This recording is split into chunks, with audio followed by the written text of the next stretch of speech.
রাইখা সেই ঘরেতে শোয়াইয়া নাকে কানে তুলা দিয়া আতর গোলাপ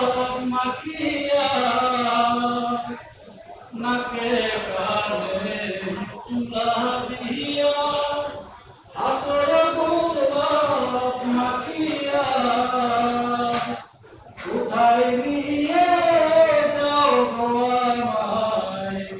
সাদা কাপড় পরাইয়া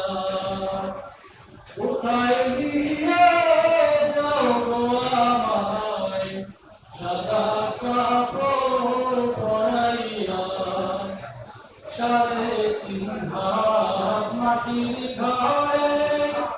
নতুন বাসর সাজাইয়া 3.5 হাত মাটির ঘরে নতুন বাসর সাজাইয়া সবাই মিলে রাইখা সেই